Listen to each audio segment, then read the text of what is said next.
to the Priggya Arora Show, where we discuss law, innovation, and entrepreneurship with people who have been there and done that. My name is Priggya Arora, founder of PA Legal, an intellectual property law firm in India. And today we have a special guest. He's not an attorney, he is the CEO and founder of BoardActive. He's also an investor and an inventor himself. So we welcome Doug Pittman on the show. Welcome, Doug. How are you doing? Hey, how are you? Thank you for the invite, and I'm very excited to help you and to help the inventors out there in the world and IP world, and just to make it very simple. I want to be able to help with the questions, and there are a lot of questions in this IP world now, as you know. Yes. And I thank you for asking me to be on. It's an honor. Thank you. Thank you so much, Doug. So our audience have listened a lot from the inventors, from the lawyers, from the legal industry, but I wanted them to get acquainted with what investors and inventors think about the IP system. That's why I welcomed you on the show, and we'll start with your life story and how did you become the person you are today. Yeah, I'm the son of a pig farmer. Yeah, I was. My dad was. We had like 1,000 head of pig as we were growing up. He was a farmer, so I'm the son of a pig farmer. And so, when you're a farmer's son, you watch your dad as you grow up, and he come from a very creative family. Matter of fact, my grandfather would take these, what they call lightning rods, and he would walk around, which I'll never forget it. We were building a home and we had no water, and my grandfather would walk around with what they call lightning rods to find water. And he was walking around, and all of a sudden that stick, which was just a forked stick, went straight down to the ground. And he's like, okay, here's your water. And my dad said, there is no way there is water underneath there. My grandfather said, dig the hole, there's water. He had like 8 brothers, and they all dug a well, and about 4 feet down was just a massive amount of water that he hit. And my grandfather, I'll never forget it, told him, said, yeah, I told you. And so they had a lot of fun with that. But that's one of the creative things. My dad, a farmer, and my dad, you don't have a lot of money and you don't have a lot of time to do things. So you have to be innovative. You have to think about how to get things done on the farm at any second. I mean, you just got to be creative. And that's where the creative mind come from. And I think that's where I got my creative mindset from, was from my family. But the story is that I basically, my dad would do farming, and I would actually help him with some innovations. And like one of the innovations was the fact that I had a brother, and my brother and I were working on the farm, and we were little young. I'm talking like maybe 4 and 6. Well, you've got these buckets that you had to take that had handles on them. Well, a 4 or 6-year-old cannot take a 25, 35-pound bucket and just tote it. So he figured out a way real quick so that we both could tote those buckets. And so he got a stick, put a J hook on it, put some screws in it, and fixed it so that we both could grab that bucket that had the whatever in it and tote it together. So those are the types of things that were, made it creative. And I learned from that. And it helped me as far as growing up in school. I played football, baseball, did some schooling. But the biggest thing that I ever did education-wise was do things myself. I said the best education is doing things yourself. And so I would do things and learn things on my own as I was growing up, all kind of creative little things that I could get into, but I don't want to waste much time on that background. But the story is how I became an inventor. And I had a couple of companies before this. I was in office, had an office stores where I sold the computer equipment and things like that. As the computers were coming out, you used to only could rent computers, and then they did what's called built to spec. So I started building computers, and it all progressed up from that. I used to sell hard drives, floppies, RAMs, and those types of things. And so it was, I had to be creative when I did my stores also in order to build my business. Well, I had three of them, and I did really well with those three retail stores. And I actually had a guy come out of Atlanta, and he had watched our stores for several months, and he come in one day and said he wanted to buy them. And I said, well, they're not for sale. He said, well, everything's for sale.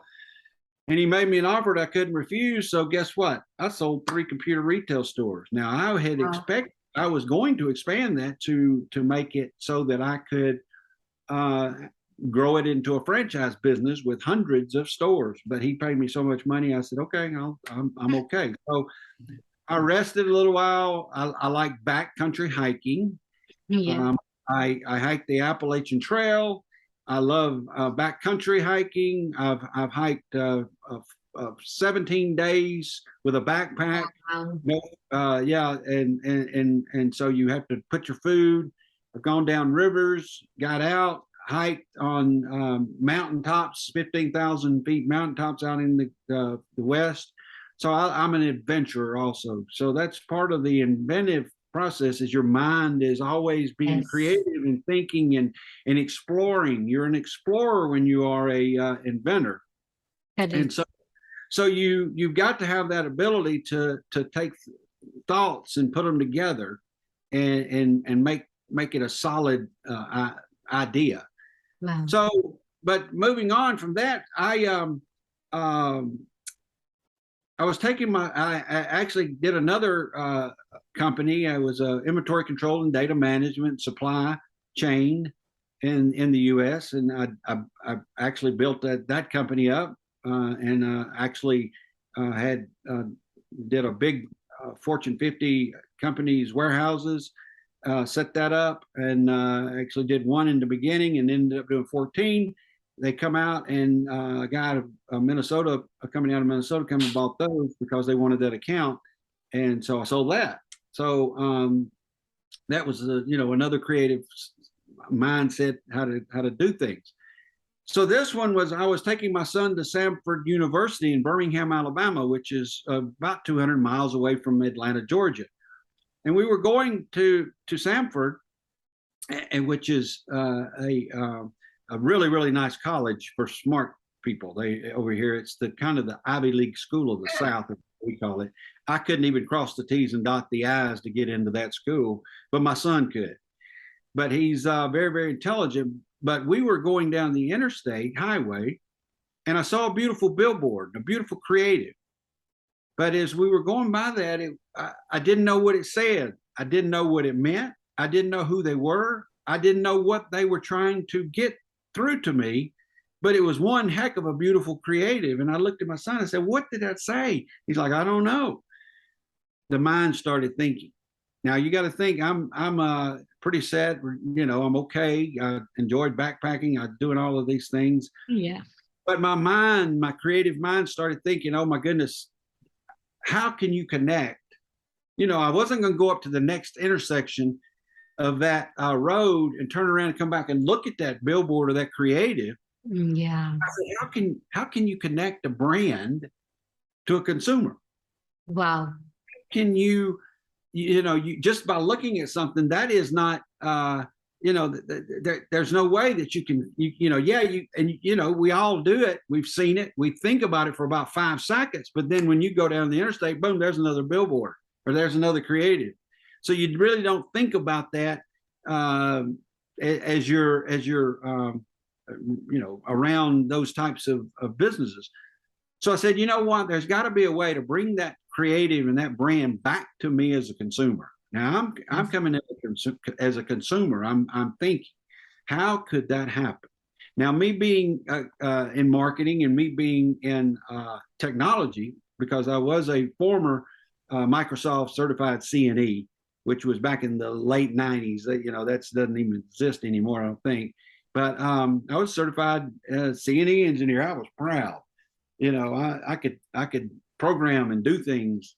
I couldn't do it now as far as CNE type stuff, but that was old, really, really old stuff, and I forgot even how to do it. But so what I learned was the fact that I had to do a marketing study, and I said, what's the viability? How could this even hit the marketplace? What's the value? So the first thing you have to do is see, number one, if it's a market fit. Yeah. So I did some marketing research on my own. I spent money to do testing, and I did a lot of work on my own. I kept it quiet. I kept it very quiet. I didn't tell hardly anybody what was going on. I don't even think I told my family.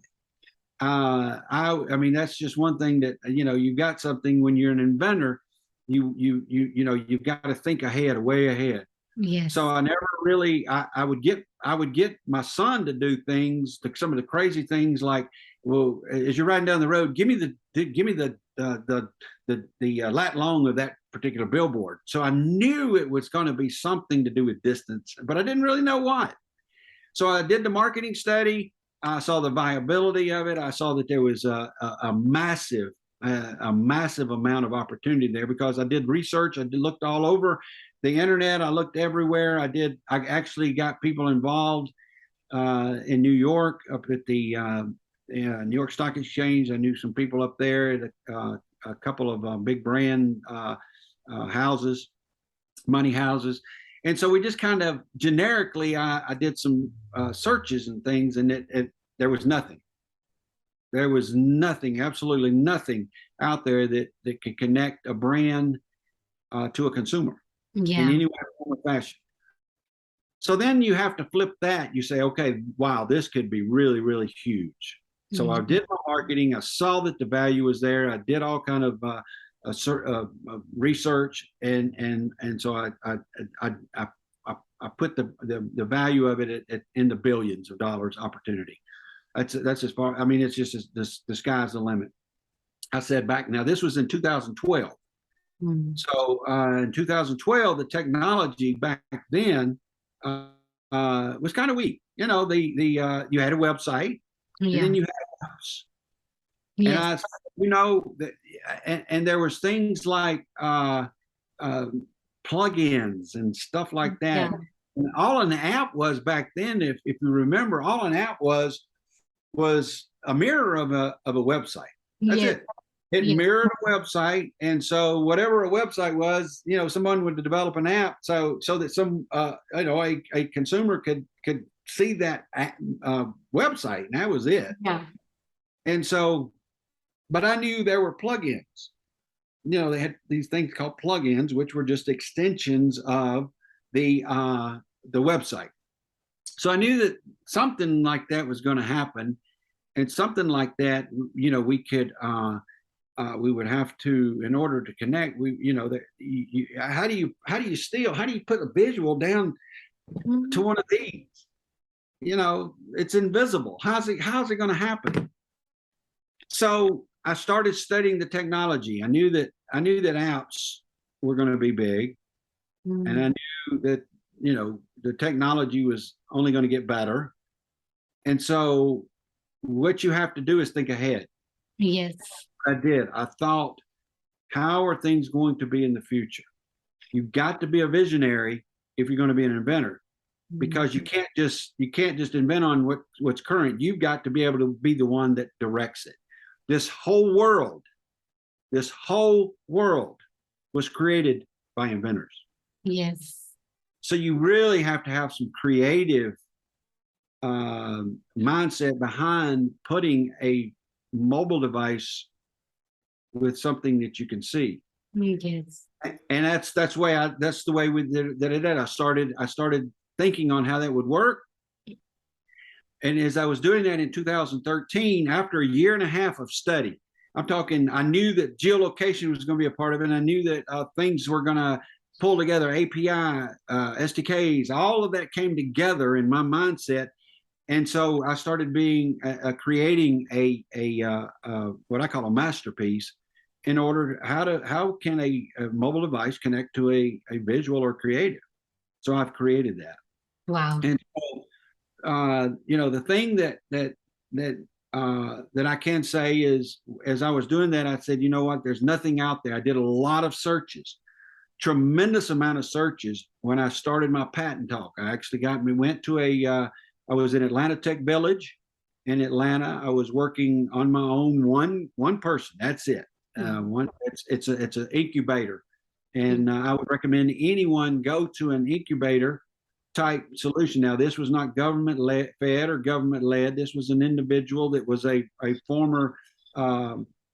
He had a business. He sold his business. He made a lot of money. He was a small business owner. He didn't have an invention or anything, but he built a business, a software business. He sold it for hundreds of millions of dollars, and he put it back into the community, and he allowed small and companies to incubate at that location at Atlanta Tech Village, and I was a part of that. And what happens is you're around a lot of people.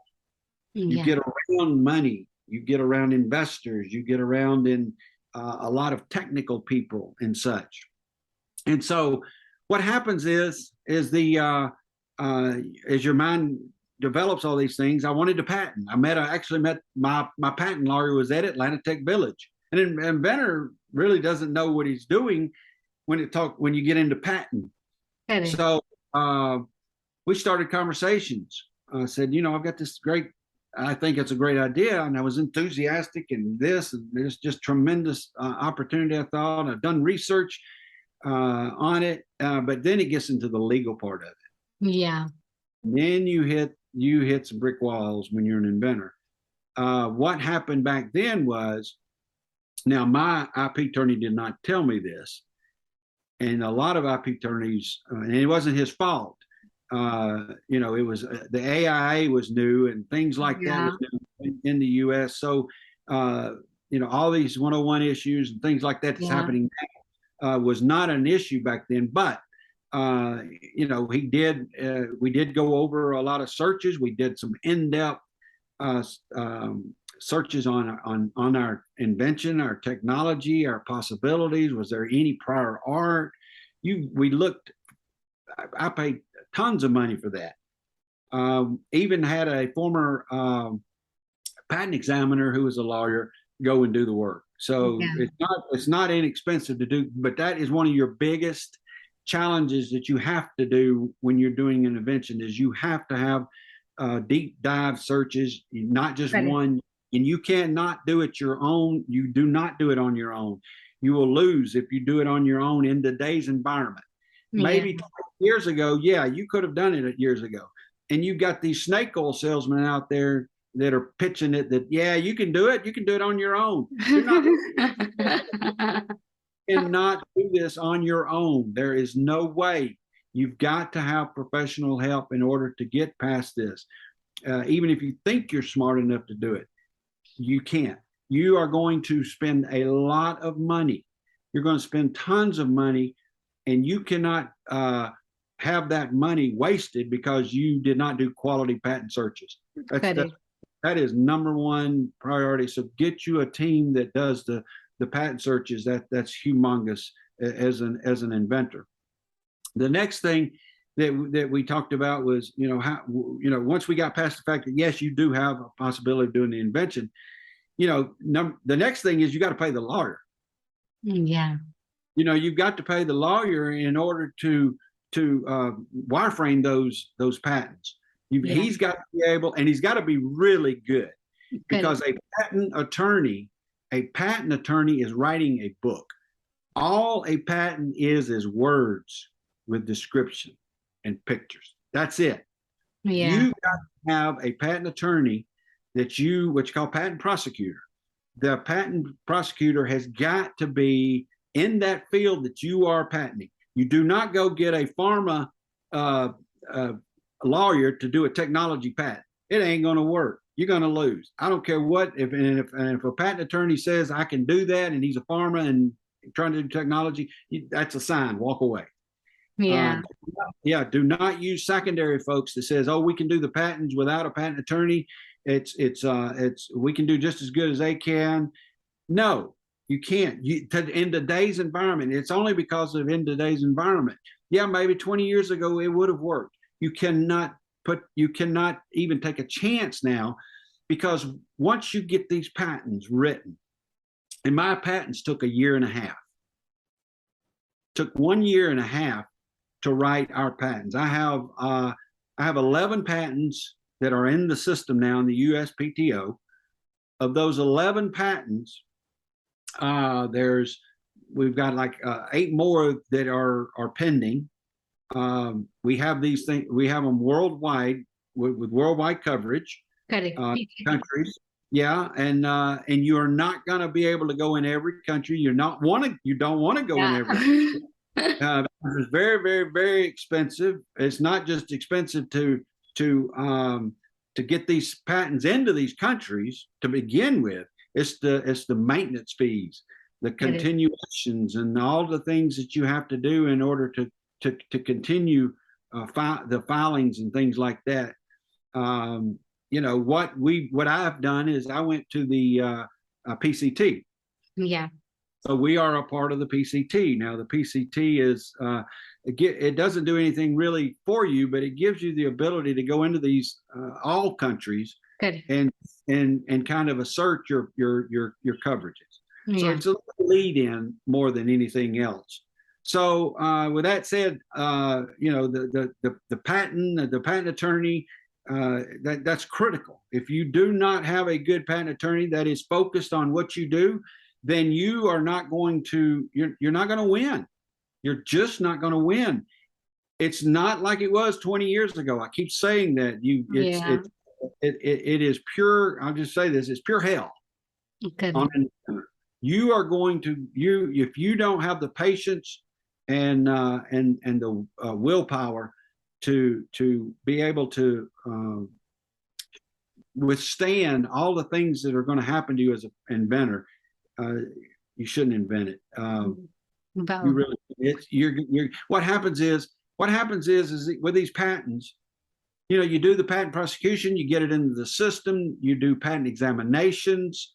Our patents went through a search, and our patent examiner was one of the toughest examiners at the USPTO. And that was a good thing. We thought, oh, no, you as an inventor in the early stages think, oh no, this is going to be hard. Well, it's good, because if you've got experience, someone that knows that technology, someone that knows that industry. For example, our patent examiner was a 30-year veteran, turned down 24 out of 25 patents that came in front of her. The rejections were, she just flat. If it wasn't if it wasn't patentable, valid, if it wasn't novel, inventive, she would throw it out. And your attorney, your patent prosecuting attorney, has to have a good relationship with that examiner. Yeah. That is critical. He's got to be a negotiator, and he's got to be able to work really, really well with the other side, because the USPTO, naturally they want you to become an inventor, but they're not just going to give it to you. Okay. So you go through all these processes. And then after so much time, it can take 2 to 3 years before you get your patent. You put on there that you are a patent pending. Well, the marketplace don't give a rip about you being patent pending. So you have to, somehow you have to hold back on even getting it out there. What I wanted to do was, not only was I doing patents, I was building a product. Correct. I was paralleling our product. BoardActive was building, in addition to our patents, I was building a product that paralleled our patents, because I said, our revenue model needed to be product based. And so if we had a product backed by patents, that makes our brand, BoardActive, just makes it massive. Yeah. And so what you have to do is you have to have investors. And that's another story when it comes to patents. In today's environment, it's very difficult to get investors to back companies with patents because of the current climate. They're very leery. What I've always said was, and what I was told is by my first investor. My first investor told me, he says, Doug, I bet on the jockey, not the horse. Yeah. So what that means is it's me. Yeah. It's all up to me in order for them to invest. Correct. Absolutely. Your people will not invest in your product. They will invest in you. Yeah. I've always said, you solve the problem, don't sell the product. And absolutely. So what we're doing is we are building a product that solves a problem. We patented a product that solves a problem. If you're not solving a problem in your marketplace, then you don't have a solution. Absolutely. Right. So your investors bet on you. They don't bet on the patents. They don't bet on the product. They bet on you to make the patents and the products work. Correct. I have 44 shareholders currently. I have 30, I believe it's 38 investors. Wow. I'm an investor, and in today's environment, some of the things that I look for are, do you have a product? And that's one of the key components. Now I'm going to stop a minute and let you ask me some questions, because I know I've been going. Yeah, Doug. So I'll ask you, like from your story, you beautifully explained how the dots are connected and how you become the person you are today. And very correctly said, especially the things about the patent searches. Sometimes, as compared to the whole patent process, patent searches happens in a very initial stage, and they do not cost as much as as patent drafting does or a patent prosecution does. So sometimes inventors will come and they'll say, we can skip this step. It's not important. I am very clear that our technology is new and you don't need to do the search, you directly do the drafting. And we explain to them why that is important, because based on that only we'll be able to draft the patent. Otherwise, it might happen that we draft a patent and that patent is of no use. So do you feel that these kind of inhibitions are there in the market, and what should we do in order to put it straight in front of everybody that yes, patent searches are important, and then we should go to the next steps? If I was a patent attorney and you had an inventor that come and says he exactly what they said, that we don't really want to do that, let's skip that step, I would say, I'm sorry, I can't do the work. Yeah, absolutely. Because as a patent examiner or as a patent attorney, the one thing that I think every patent attorney should have in their behind their desk warning: your patents will be invalidated. Yeah. If that is a priority. No inventor should even want to, number one, do it without a search. That's the first, and I've mentioned that. That's the absolute first thing that if you're going for a patent, you got to do. I mean, it's like you don't get up in the morning and skip breakfast, or just skip the whole day. Got to be able to. You've got to be able to. That's the step one. And if patent attorneys have a requirement in my mind to be very upfront, very clear, and especially in today's environment, with what is going to happen to them. They've got to say, this is what's going to happen to you. This is the process. Yeah. And we don't do this and this and this and this, you're going to spend money that you don't have. Number one, that you don't, we know you don't have it. Number two, you're going to waste it and it's going to be thrown away. Why? Wow. Why not? Why even try that? You would not jump off a cliff without a parachute. That's what you're going to do if you go into a IP attorney and say skip the searches. You might as well jump off a cliff without a parachute. You're done. Wow. Beautifully explained this stuff. We don't skip breakfast and eat rest of the meals. We do the breakfast and then also we eat rest of the meals. So Doug, see, you have been at a position where you own so many IPs. You're an IP owner. You are also an investor. So as you just mentioned that while investing, investors generally invest in people or the entrepreneur, not in whatever patents or technology they are developing, because the entrepreneur has to be a problem solver. So you as an entrepreneur or an innovator, what do you think is the importance of patents, and why should inventors move towards patenting their technology and then getting investments? Yeah, you number one, you got to believe in yourself. Yeah. Got to believe in yourself. You know, the thing about inventors are they're very excited. It's very exciting to invent something or think you've invented something, and you're just got all types of exuberance. I mean, you're just just ecstatic with the ability to, well, gosh, I can really make a lot of money and I can really do a lot of things, and that's great. That is absolutely great. But once you get past that, it's kind of like winning a championship in sports. You won one round.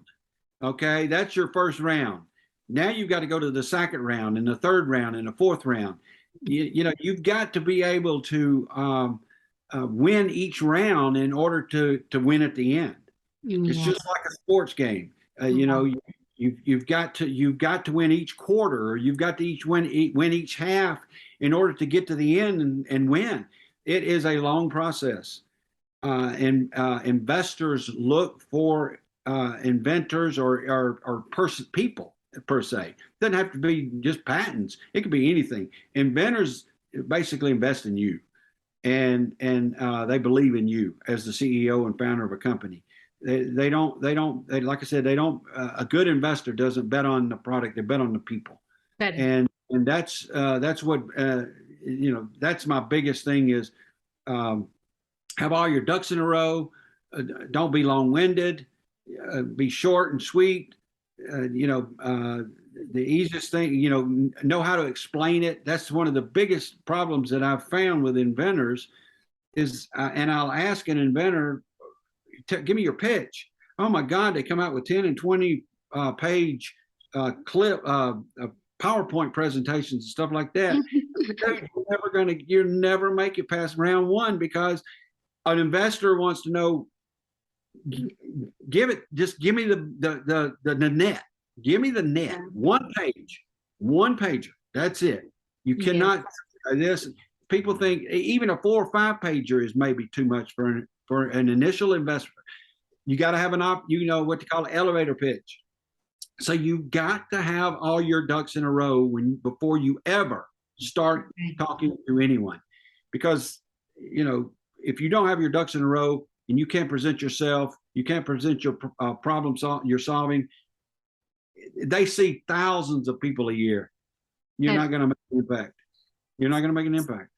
So Doug, I always say to this, like you said, it has to be one page. So it is a one-page advertisement of your whole business. So see, looking at it, who wants to come and join you? So if looking at an advertisement, I am convinced that I want to buy this product, probably I should be investing in that. Yeah, less is more. Yeah, absolutely. So Doug, we discussed about your journey. We discussed the problems you faced regarding money, the challenges, expensive process, then why the process is important, because it helps in business, so we have to go through that process. What are some of the challenges that you faced, because of which you think there are some changes which are necessary in the IP field in order to help inventors? So can you suggest any changes, what you would foresee in times to come?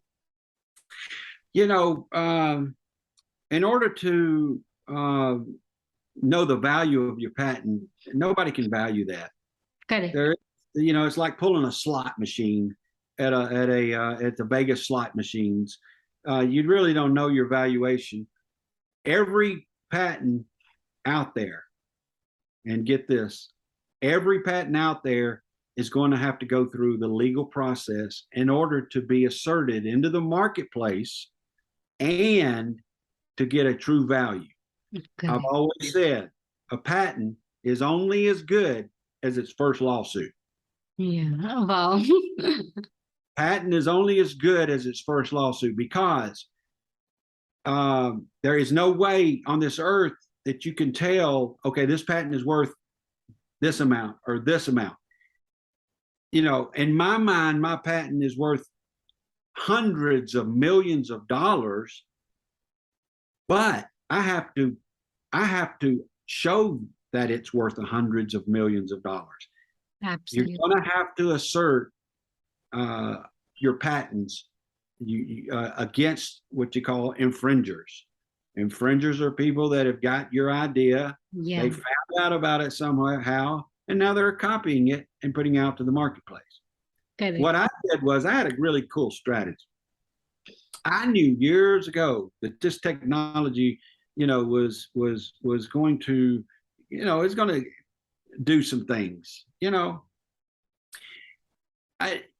your technology is very powerful, and so there's certain aspects of it, certain areas which it doesn't cover your patent, but it covers the marketplace per se. So what I did, you know, you let them market things. You know, you let people market things, and you know, because you've got your product out there and people are looking at it. I had a big Fortune 10 company that looked at my product once we come out of the patent area and we filed our patents, and you can start doing things marketing wise. Once you file your patents and such, you can do things. So big companies, you know, you start trying to sell your product and get it out to the marketplace, things like that. Well, I actually had a couple of big Fortune 10 companies that actually did a demo with me, and they were taking notes. And the next thing we knew, 18 months later, guess what? They were coming out with our product. Yes. People will steal your invention, folks, in a minute. Yeah. And that's when you have to assert your patents. That's when you find out how valuable your patents are. You know, what do they say? You know, someone copying your invention makes it validated. Mm-hmm. So, and there's a lot of people that do want to copy a good. When you've got a good solution, they want to copy it. So we've actually got our first case in the system here in the United States, and now we're about to find out what our value of our patents are. Yeah. So I can't discuss the case naturally, but I can say that we are excited. We feel like that naturally. We feel like that it's a win. But the thing about it is, you know, what we did was, once we had these patents, we made a huge mistake, folks. We made a huge mistake in the marketplace. And that mistake was, I had legal team send out letters thinking that those letters would get some action. We were trying to get license agreements. And those license agreements we thought would be a source of revenue. We made a horrible mistake by sending those letters out to the marketplace. Number one, the letter should not have gone out on an attorney's letterhead. They should have gone out on our BoardActive's company letterhead. Scared the marketplace to death. Hmm. They froze so that when we sent our people into those offices, we can't talk to you. You sent legal representation. We literally got blacklisted in our industry because we sent legal letters. So that was probably one of the biggest mistakes that we made. Now, some people are do want to have conversations, and they don't understand that was not any way, form, or fashion a threatening letter. There was nothing in the letter that says about litigation or anything like that. We just were saying, hey, we got these patents, and we would like for you to license our product. So we did make that big mistake. I would do not send out letters to your marketplace, especially from a legal side. I got bad legal advice on that, and that's just the way it works. So you have to recover from that. Yes. But we are recovering from that. That was I mean, that's just an honest mistake that was made. It's a big mistake. So that's one thing I can tell your patent people: do not do that. So what happens is you work from that, but you do have people that are infringing on your product. They pick up on one company, talks about it. It doesn't take but one company getting in front of on a panel discussing what's out there in the marketplace. Even though they do it generically, they're talking about your product. I can't tell you how many times I had heard that when you're sitting in a conference room and you've got these experts that are sitting up on a panel talking about your invention without saying your name. Yeah. And you're back there going, this is going to be really interesting. So what I did was I said, you know what? I told my investors, I said, no worries. We're gonna be okay on this because we're gonna let them market our technology. We're gonna let them market our technology. They've stolen it from our demos and things like that, and our talks and our conversation, our salespeople and such like that. And so we strategy was, now let's just let them spend our marketing dollars and spread the word. They know we have the patents on the that are out there, and so and that's where we are now with BoardActive, is the fact that people have stolen our technology, and we're actually, you've got to assert it. So the biggest thing is, okay, how are we going to assert it? I'm an inventor. I don't have the money for lawyers. Litigation lawyers are very expensive. They run anywhere from $450 per hour up to $1,000 an hour. That's true fact. And the meter runs every time you do an email. It does not matter. They're billing. So what you have to do is, this is getting very interesting. So if you want to stop me and ask me anything else, but I want to tell an inventor how this actually works down the road. You've got to get a great litigation firm. You can't just get any litigation firm. You have to get a litigation firm, number one, believes in you. They're an investor in you. They are investing in your invention. They got to believe in your patents. They are outside of your patent prosecutor. Those patent prosecutors are their best friends. They're going to become best friends, but that patent prosecutor cannot get involved in these cases. They have to be outside of these cases. So you've got to get a great litigation legal firm. Well, how do you do that? You don't have $1,000 an hour, $1 million in your back pocket. Then you have to go out and find litigation funding. Litigation funding is the biggest challenge an inventor has. It is massive work. It takes years to find it. It takes years to find a litigation funder that wants to back your patents. So you have to have, as an inventor, you have to have a legal team backing you first. Once you have that legal team, a legal team may have a litigation funder set up Yeah. that can't do it, but they may not. You cannot depend on that. I'm saying now in today's environment, it used to be litigation, and I just got back from a conference, and it changed my mindset on this. A legal firm does have litigation funders. These are people that actually have millions and millions of dollars to back litigation funding. They believe, they're investors. They believe that and expect a return on their investment. They expect a win. And the thing that they look at is who is the firm? You know, is the firm a good firm? Are they known? Have they won cases? Have they fought in front of the Supreme Court? Those are the types of firms that, as a technology guy, that I have run into. A litigation funding. I was in a conference a couple of weeks ago with 250 people. I was the only inventor invited. And now that's because our patents are so well written, they're known, they're solid, they've been vetted. The industry knows we're really, really good. You know, they know my story's good, and that's the thing about it. You've got to have a good story with your patent. So if an inventor does not have a good story, how did your invention come about?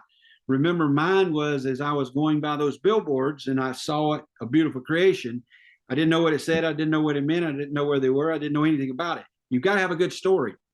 You got to have a good short story for these litigation funders.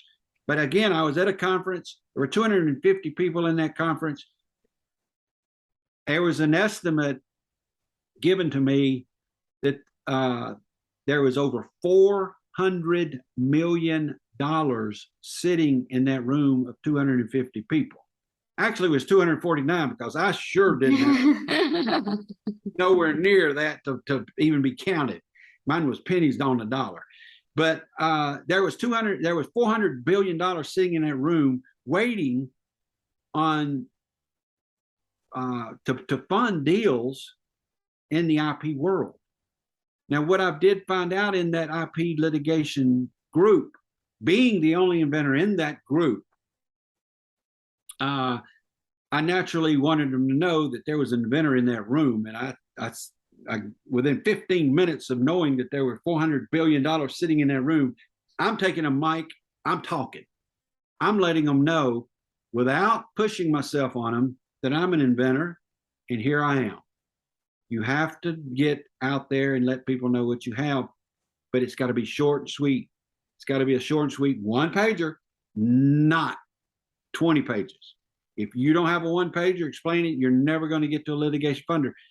So the question is, how do I get to a litigation funder? Okay. Yeah. You got to have a great patent prosecuting attorney to write really, really good patent documents. Again, patents are only words and descriptions. That's it. A patent is the easiest. Let me get this right. A patent is the easiest. A patent, I'm going to say it again. A patent is the easiest thing to get when it comes to intellectual property. Yeah. Where In you the get process. is when things really, really get tough. Yeah. You're going to go into a lawsuit if you're going to make the money. You say, no way, I'm going to get it out the market. That's pie in the sky. I don't think I've met one inventor in the last 3 years that has been able to write a license agreement. Now, there's some small inventions that get in the marketplace that the big brands they'll see. I don't want to discourage people from doing this. There are some things that slip through, and they do get agreements. But it's very, very, very rare nowadays. It's very rare because these big companies, they and small companies too now. I've always said that the one thing I can't say is that as an inventor, and you got to remember this, guys and girls, ladies, people. Big companies have all the money they have all the assets, they have all the people, they have all the reachabilities and marketing and everything that they need in order to maintain their whatever their marketing. But what they do not have is the innovation ability. Yeah. They do not have an inventor's mindset. So what do these big companies do? They steal your idea, bring it into their house, and work on your invention. And Correct. Absolutely. And that's the way the market is now.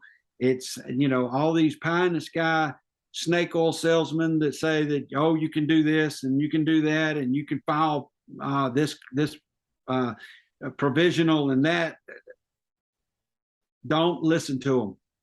You go to a patent prosecutor. If you want to win, you go to a patent prosecutor attorney that knows you, that builds a relationship that you feel comfortable with, that's there. They're going to be your partner. They are going to be when you're ready to cry, they're going to be your shoulder. You have got to have a good prosecuting attorney that believes in what you're doing and how you're doing it, and you've got to listen to them. If you don't, it's not going to work. Correct. Absolutely. Yeah. I love the way, Doug, you explain all this stuff, especially, the way you were sitting in the conference, you got up, asked a question, told people that you are an inventor, you need litigation funding, and there were people sitting out there to help you. So I think unless we ask for help, nobody provides that help. So that is also an important factor. And coming to IP, as you said, getting a patent grant is comparatively easier, but when it comes to litigation, oh my God, it's a tough job. It is. People ask, would you do it again? That is a very, in today's environment, I feel for the inventor. We are with all the things that's going on. I'm with some inventor groups that we do have discussions. There's legislation in the United States. Thomas Massey has a bill that is really, really important to the future of innovation. I've actually wrote things on my, I call it a little blog on it's under me, but I would really recommend people to read those types of things. It's scary. It's very scary. And it's just not, there are other places in the world that, you can file an injunction and stop things and such. But as an inventor, I've learned so much. I mean, like I said, experience has been my best education. Well, with patents, that's it. Yeah. There is absolutely no way that I would have known this unless I went through this particular format and how it actually the world is. For an inventor, all I can say is it's a long process. I haven't made a penny yet on my invention. Mm-hmm. I haven't no license agreements. When I say it's a long road. Then you've got things like PTAB in the United States that validates 84% of everything that comes in front of them. You got 101 challenges, which in the beginning is something that everybody goes through. You're going to go through a 101 to make sure your patent is good. Again, that's why you need a great prosecuting. That patent prosecutor, guys, is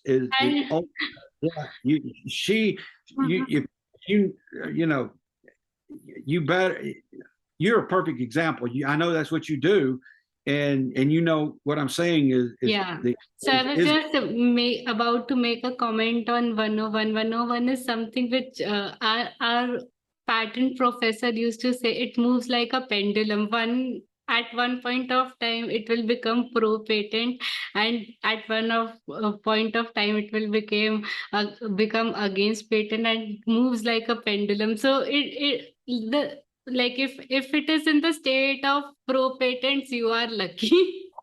Yeah, it is. And that's the first thing that you've got to do is get your one-on-one ballot. I mean, and a patent prosecutor knows that if they don't and they write them weak, you're going to lose, and all your investments, all your investors, and all your money and everything that you've invented, unless you've done a product and that product is strong, which is what we've done. We've backed our patents with products, but unless you are prepared, you don't do it. That's the thing. You just, as an inventor, trade secrets. They say, well, you can do trade secrets. That don't work. I don't care what nobody says. You have the trade secret. Some work. Coca-Cola still has their formula locked up. They say, but there's a lot of people that say we've got it. Know what it is. And then you got certain other companies that have their trade secrets. Kentucky Fried Chicken has their chicken, sauces secured. I don't think so, because there's other brands of chicken that taste just like Kentucky Fried Chickens here in America. So, you've got things that you can do, but, in today's environment, I just say, I'm not discouraging you not to do it. I'm not at a point where I'm telling inventors don't do it. What I'm saying is exactly what I've said on this podcast. Is if you do it, you better do it right. Yes, absolutely. If you do it, you should do it right. People that are invented 20 years ago are now getting patents invalidated through the PTAB. So I feel so horrible for those people. They put everything they got, and then it just gets thrown out the door. And because of not judges or anybody, it's just people that are being picked out of a crowd and saying, okay, you're a judge. That's not fair to the inventors. But that's the system that we're dealing with at this particular point. And that is why if a patent prosecuting attorney now is not writing these things to withstand PTAB, and they know that, shame on the patent attorney, because it's doing the inventor an injustice if they're not doing their job, being very strict, very thorough, very non-template. I don't care what anybody says. You do not, and you knew I was fixing to jump on this. Do not do a template patent. I don't care who says it's great. You cannot create something and just move it as a template patent. You'll lose every time. So these people that says, all you got to do is change the words. A patent prosecuting attorney knows that does not work. If they use that system, fire them. You can't template a patent. Yeah, absolutely. So here I would like to say, see, the most important element of a patent application are the claims. And claims are some things which cannot be written by any software. No software can apply a mind to write the claims, because it is up to us. It is about humans. They'll discuss what are the important elements of the claims, and they'll put that into claims.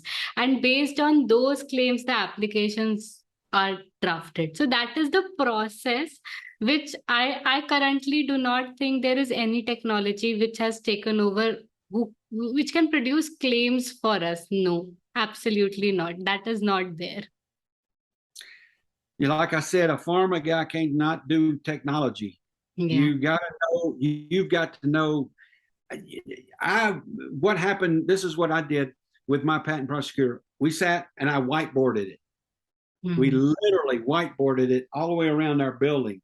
Literally took hours and hours and hours and hours and hours of him understanding what my invention was. A patent prosecutor has to know your vision. You have to be able to present that vision in a proper manner in order for him or her to understand what they have to do. If you are not as an inventor, if you're not capable of doing that explanation, you've got to get that right. You've got to wireframe it. Somehow you've got to get someone to help you do that. I know you want to keep it in your mindset, but a patent prosecutor can only do what you explain to them. So you've got to have, an inventor has got to have the ability to explain his vision in a clear format so that a patent prosecutor can write those claims based on his beginning, middle, and end result.